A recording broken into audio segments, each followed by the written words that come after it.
My dear friends, complex number का ये आज अगला लेक्चर है और आज के लेक्चर में हम पढ़ने वाले हैं कॉम्प्लेक्स नंबर के रिप्रेजेंटेशन के बारे में कि कॉम्प्लेक्स नंबर को कितने तरीके से हम रिप्रेजेंट कर सकते हैं। और उसमें जो पहला तरीका है ज्योमेट्रिकल रिप्रेजेंटेशन, उसी की बात आज के इस क्लास में हम करने वाले हैं कि किसी भी कॉम्प्लेक्स नंबर को ज्योमेट्री के फॉर्म में, ज्योमेट्रिकल फॉर्म में कैसे रिप्रेजेंट करते हैं और अलग अलग क्वाड्रेंट के अनुसार उसका वैल्यू, आर्गुमेंट का वैल्यू क्या होगा, मॉडुलस का वैल्यू हम कैसे निकालते हैं, इसी के बारे में ये पूरा क्लास बाद में हम डिस्कशन करने वाले हैं। क्लियर है? चलिए आज का लेक्चर हम स्टार्ट करते हैं।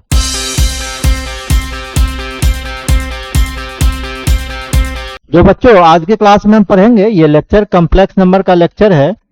ये आज का जो लेक्चर है ये कॉम्प्लेक्स नंबर का लेक्चर है और इस लेक्चर में हम पढ़ने वाले हैं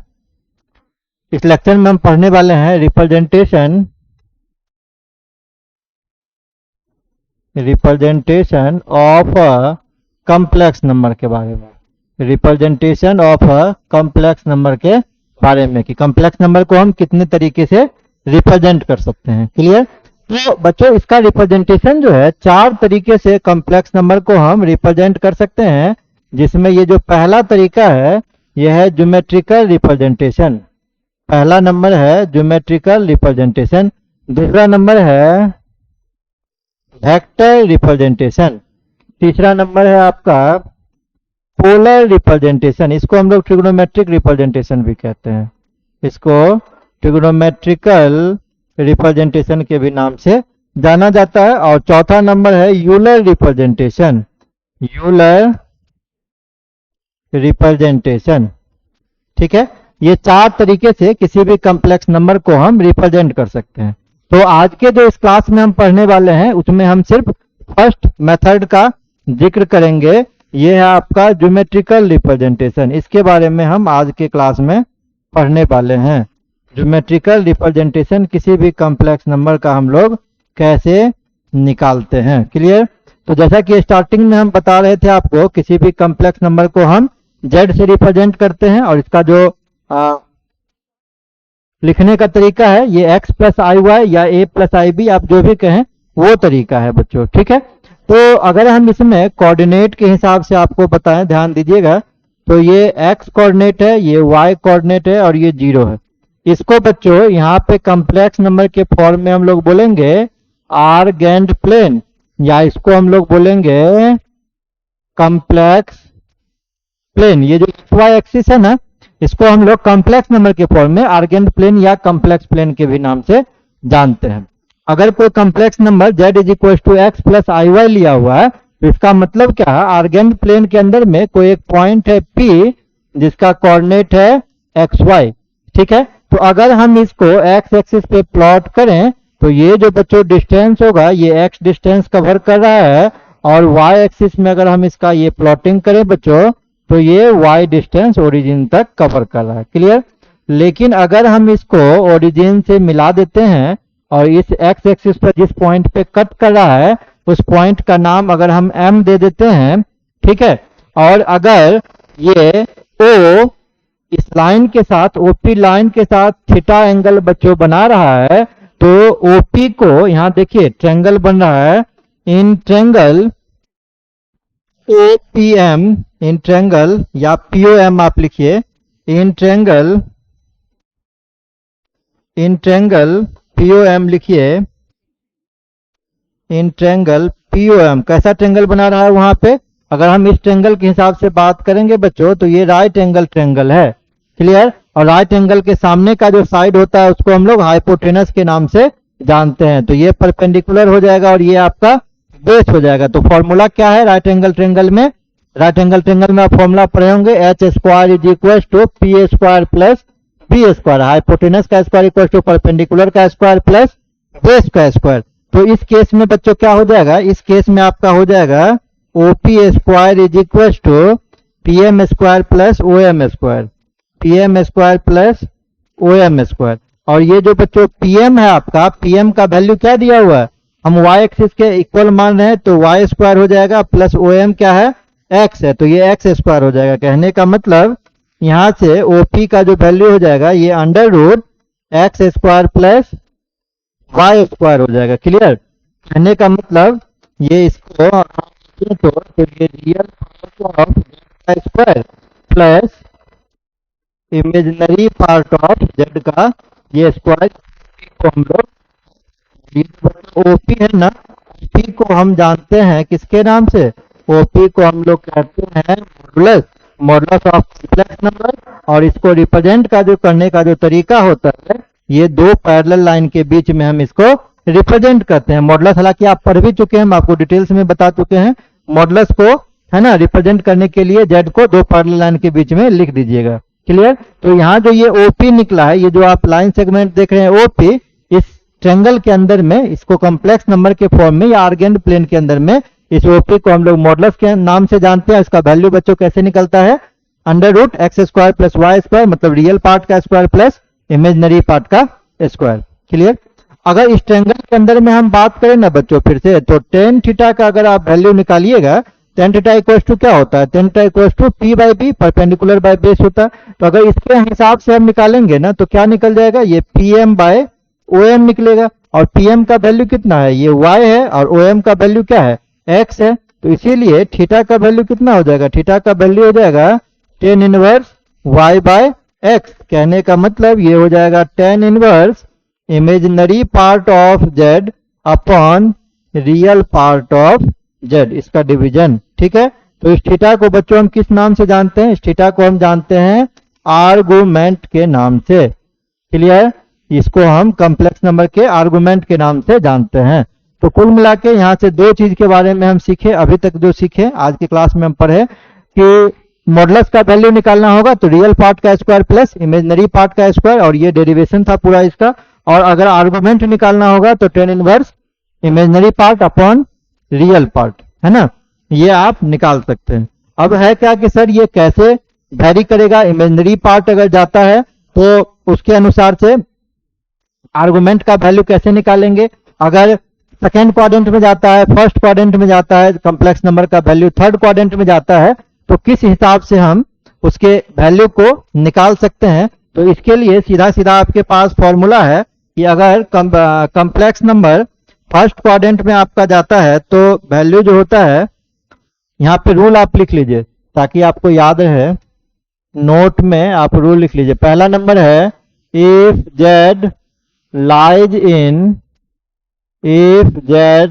in first quadrant then argument of z is equal to alpha. अगर हम अल्फा कह रहे हैं कि z का वैल्यू है, ठीक है, और अगर z लाइज करेगा सेकेंड क्वाड्रेंट में then argument of z is equal to हो जाएगा पाई माइनस अल्फा। अगर थर्ड क्वाड्रेंट में जाएगा बच्चों तो थर्ड क्वाड्रेंट में आपका हो जाएगा, अगर कॉम्प्लेक्स नंबर थर्ड क्वाड्रेंट में जा रहा है देन आर्गुमेंट ऑफ जेड जो है ये माइनस पाई माइनस अल्फा हो जाएगा, या पाई प्लस, है ना, या आपका पाई प्लस अल्फा हो जाएगा थर्ड क्वाड्रेंट में। क्लियर? अगर कॉम्प्लेक्स नंबर फोर्थ क्वाड्रेंट में जा रहा है तो यहाँ से आर्गुमेंट ऑफ जेड जो है ये हो जाएगा माइनस अल्फा या टू पाई माइनस अल्फा। तो ये आर्गुमेंट निकालते समय आपको ध्यान रखना पड़ेगा।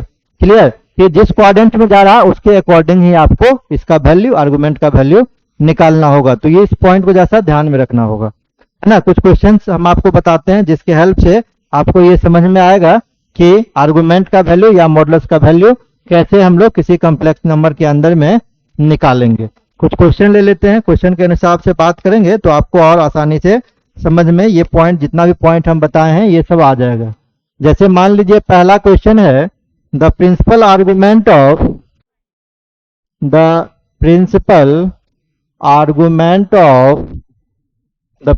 Argument of z is equal to root 3 plus i upon root 3 minus i is, ये आपसे पूछ रहा है कि इसका आर्गुमेंट कितना होगा। ऑप्शन जो आपके पास दिया हुआ है वो है minus pi by 3, B number है पाई बाय 3, सी नंबर है पाई बाय 6 और डी नंबर है नन ऑफ दिस। तो सबसे पहले आर्गुमेंट निकालने के लिए आपको याद होगा, हम आपको स्टार्टिंग में बताए होंगे, अगर कॉम्प्लेक्स नंबर डिनोमिनेटर में है तो सबसे पहले उसका रेशनलाइजेशन करके डिनोमिनेटर से कॉम्प्लेक्स नंबर को हटाना होता है। हम आपको बताए होंगे स्टार्टिंग में, आपको याद होगा। तो सबसे पहला काम हम यही करेंगे। जैसे इस क्वेश्चन में हम क्या देख रहे हैं, नीचे में डिनोमिनेटर में कॉम्प्लेक्स नंबर है, तो आप रेशनलाइजेशन टेक्निक का यूज करके, है ना, आप क्या कीजिए, इसको कॉम्प्लेक्स नंबर को नीचे से सबसे पहला काम आपका यही हटा देना। तो ऊपर में बच्चों कितना हो जाएगा, √3 प्लस आई का स्क्वायर हो जाएगा, और नीचे तो formula a plus b into a minus b, तो √3 का स्क्वायर करेंगे 3 माइनस ये आयोटा स्क्वायर हो जाएगा, आयोटा का स्क्वायर करेंगे तो -1, ऊपर स्क्वायर तोड़ दीजिए, a square plus b square plus b upon नीचे क्या हो जाएगा, 3 + 1 हो जाएगा। तो ऊपर हो गया आयोटा स्क्वायर का वैल्यू -1, तो 2√3 आई अपॉन 3 + 1 ये 4 हो गया। तो कुल मिला के आपके पास कितना हो गया, 2 + 2√3 आई अपॉन 4, भागा दे दीजिए, 2/4 हो गया, 1/2 प्लस √3/2i। अब देखिए z किस क्वाड्रेंट में जा रहा है। क्वाड्रेंट अगर आपको नहीं पता हो तो यहाँ पे ये एक्सिस की हम बात कर रहे हैं, ये x एक्सिस है, ये x का निगेटिव एक्सिस है, ये y एक्सिस पॉजिटिव और ये y एक्सिस निगेटिव, यहाँ बीच में 0 है। इधर इसको बोलते हैं फर्स्ट क्वाड्रेंट, इसको सेकेंड क्वाड्रेंट, इसको बोलते हैं थर्ड क्वाड्रेंट और इसको बोलते हैं फोर्थ क्वाड्रेंट, ठीक है। तो फर्स्ट क्वाड्रेंट में x और y दोनों पॉजिटिव है तो plus plus value, second quadrant में x क्या है, निगेटिव है और y पॉजिटिव है तो माइनस प्लस, थर्ड क्वाड्रेंट में x भी निगेटिव और y भी निगेटिव तो माइनस माइनस, फोर्थ क्वाड्रेंट में x पॉजिटिव है लेकिन y निगेटिव है तो वैल्यू क्या हो जाएगा, प्लस माइनस वैल्यू आपका हो जाएगा। यहाँ हम देख रहे हैं x क्वाड्रेंट जो है, x का जो वैल्यू है ये भी पॉजिटिव और y जो है ये भी पॉजिटिव है। तो z किस क्वाड्रेंट में जा रहा है, फर्स्ट क्वाड्रेंट में। here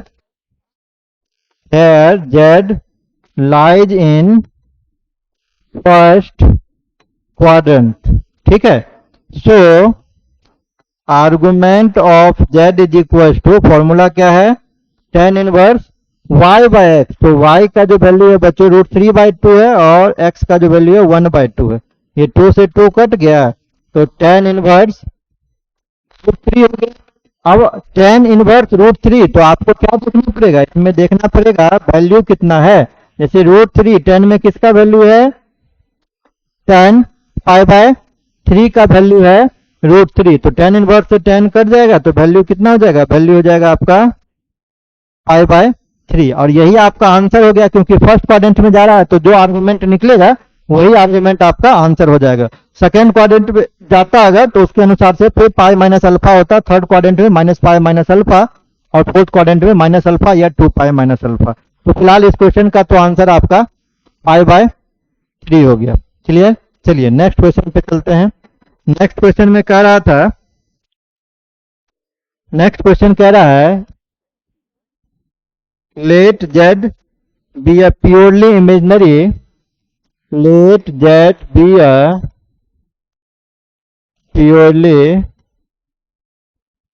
let z be a purely imaginary number such that, let z be a purely imaginary number such that imaginary part of z greater than 0, then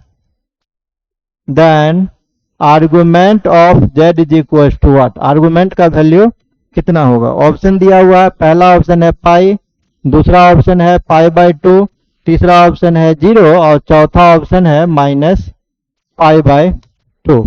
अब देखिए क्या कह रहा है, let z be a purely imaginary. आपको याद होगा अगर कोई कॉम्प्लेक्स नंबर z बराबर x प्लस iy है और अगर हम x का वैल्यू 0 कर देते हैं बच्चों तो z बराबर कितना हो जाएगा, iy हो जाएगा, है ना। सिर्फ इमेजिनरी पार्ट बचेगा, रियल पार्ट 0 हो रहा है। तो इसको हम लोग क्या कहते हैं, इसको हम लोग कहते हैं प्योरली इमेजिनरी। इसको हम लोग बच्चे कहते हैं प्योरली इमेजिनरी। प्योरली इमेजिनरी का मतलब क्या, रियल पार्ट 0। और अगर हम लोग क्या करते हैं, y को 0 कर देते हैं तो z बराबर ओनली x बचेगा। इसको हम लोग कहते हैं प्योरली रियल। हम आपको बता चुके हैं ये सारा बात, क्लियर। तो इस क्वेश्चन में कह रहा था z बी है प्योरली इमेजिनरी, तो z जो है बच्चों आपका क्या हो जाएगा, अगर हम a प्लस आई बी कहें या x प्लस आई वाई कहें तो आई वाई हो जाएगा। और यहाँ पे एक चीज और दिया हुआ है, इमेजनरी 0 से बड़ा रखना है, तो ये आई वाई हो जाएगा। इसी को अगर हम लिखना चाहें बच्चों तो 0 प्लस आई वाई लिख सकते कि नहीं लिख सकते हैं? लिख सकते हैं। तो अगर हम आर्गुमेंट की बात करेंगे तो आर्गुमेंट ऑफ जेड क्या होता है? Tan inverse y by x, है ना, वाई तो वाई ही है, अपॉन एक्स का वैल्यू 0 है, तो ये समथिंग अपॉन 0 क्या होता है? इन्फिनिटी। और इन्फिनिटी अगर 10 में हम बात करेंगे तो 10 पाई बाय 2 का वैल्यू इन्फिनिटी होता है, तो पाई बाय 2 हो जाएगा। अगर हम कॉम्प्लेक्स नंबर की बात करेंगे तो एक्स और वाई क्या है? दोनों पॉजिटिव है, दोनों पॉजिटिव है, तो किस क्वाड्रेंट में जा रहा है? फर्स्ट क्वाड्रेंट में जा रहा है। तो फर्स्ट क्वाड्रेंट में जा रहा है तो जो वैल्यू निकला आर्गुमेंट का उसमें कोई भी चेंजिंग नहीं होगा। कहने का मतलब इस केस में आपका आंसर जो है बच्चों ये पाई बाय 2 ही रहेगा। क्लियर? अगर मान लीजिए कि एक क्वेश्चन हम इसी में एड ऑन कर देते हैं और इसमें करते हैं क्या, ये हम ध्यान दीजिएगा, इसी में अगर हम क्वेश्चन कर दें क्या, जैसे इमेजनरी पार्ट 0 से बड़ा है, तो हम यहां से अगर क्या करें, इमेजनरी पार्ट कह दें सेम क्वेश्चन में 0 से छोटा है, तब आप आर्गुमेंट बताइए, then argument of z is equal to क्या होगा? तो उस केस में जो जेड आपको मानना पड़ेगा वो माइनस आई वाई मानना पड़ेगा। कहने का मतलब ये 0 माइनस आई वाई होगा। अब ये किस क्वाड्रेंट में जा रहा है? तो एक्स का वैल्यू पॉजिटिव है और वाई का वैल्यू निगेटिव है, तो ये सेकेंड क्वाड्रेंट में जा रहा है ना, ये सेकेंड क्वाड्रेंट है। सेकेंड क्वाड्रेंट में आप क्या पढ़ेंगे? आर्गुमेंट होता है वो पाई माइनस अल्फा होता है। क्लियर? तो अगर आप यहाँ पे निकालिएगा तो argument of z is equal to tan inverse y by x, तो ये निकल जाएगा माइनस वाई अपॉन, है ना, हाँ, वाई अपॉन 0, तो ये तो 90 निकल गया था। क्लियर? लेकिन जो फाइनल आर्गुमेंट होगा तो argument of z equal to कितना होगा? Pi minus alpha, pi minus, है ना, अल्फा मतलब क्या? जो आपका निकला है, जैसे इस केस में पाई बाय 2 निकला है, दोनों को घटा दीजिए, तो इस केस में आपका आर्गुमेंट जो है बच्चों वो पाई बाय 2 ही हो जाएगा। लेकिन खैर इत्तेफाक यहाँ पाई बाय 2 आपका सही हो गया, लेकिन हर केस में आपको आर्गुमेंट के हिसाब से ही, आपको क्वाड्रेंट के हिसाब से ही आपको बताना होगा कि आर्गुमेंट का वैल्यू क्या होगा। तो हर केस में आप ये चेक कीजिएगा जरूर, किस क्वाड्रेंट में जा रहा है उस क्वाड्रेंट के हिसाब से ही आप वैल्यू को बताइएगा। क्लियर है? 2 क्वेश्चन हम आपको यहाँ से बता दिए। चलिए और क्वेश्चन कुछ देख लेते हैं।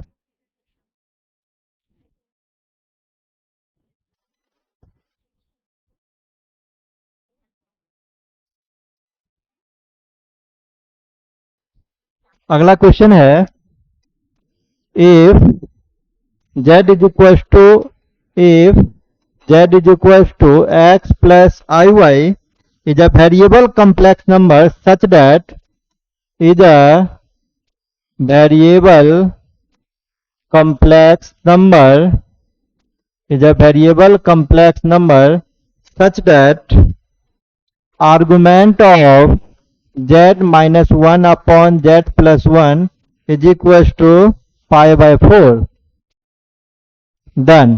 क्या होगा? ये ऑप्शन दिया हुआ 4 ऑप्शन है।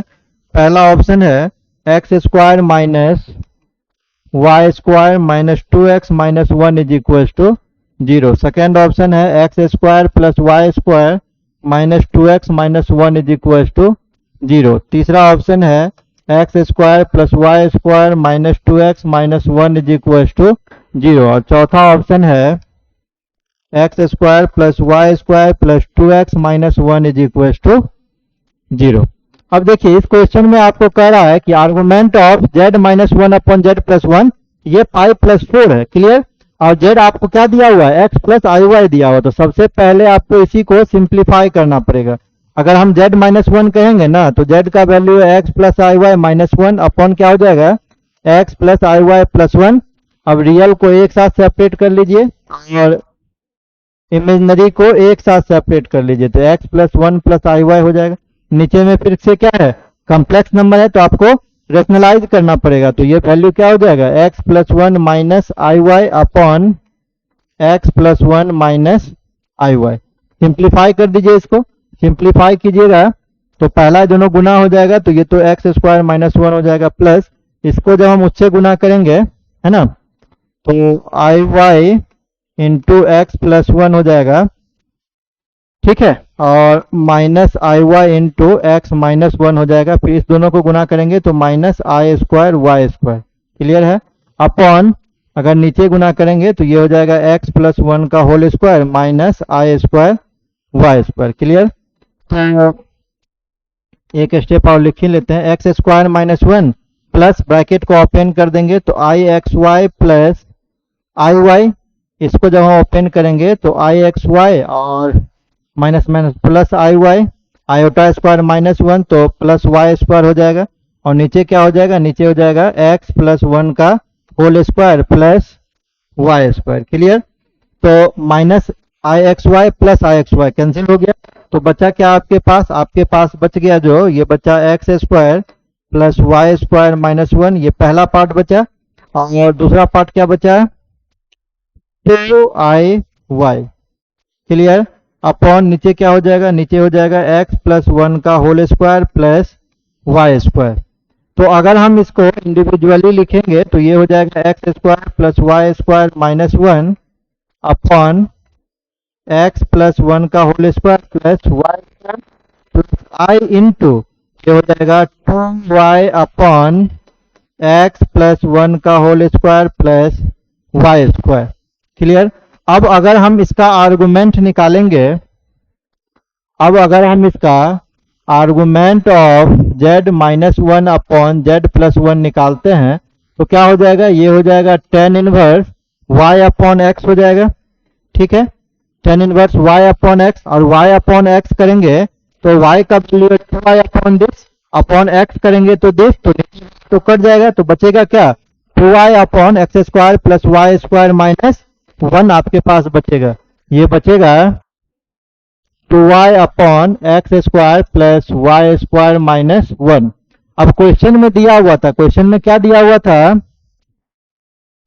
सिंस कह रहा था argument of z minus one upon Z plus one, ये वैल्यू पाई बाय फोर आपको ये दे रखा था, तो इस केस में क्या हो जाएगा, इस केस में आपको हो जाएगा pi by four is equal to tan inverse 2y upon x square plus y square minus one.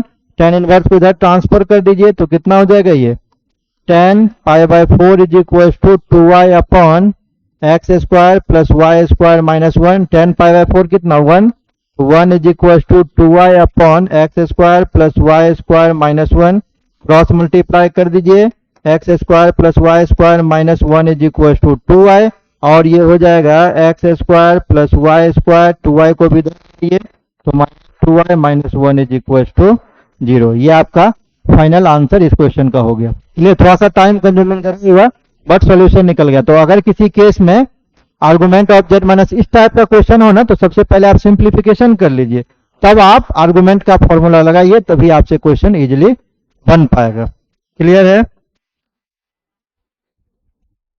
चलिए फिलहाल हम यहीं तक रहने देते हैं, इस क्लास में हम यहीं तक बात करते हैं, और आगे के क्लास में हम, चूंकि एक ही वीडियो में अगर हम इसको बनाने का कोशिश करें, एक ही लेक्चर में कवर करने की कोशिश करेंगे तो वीडियो काफी लंबा हो जाएगा, जो ठीक नहीं रहेगा।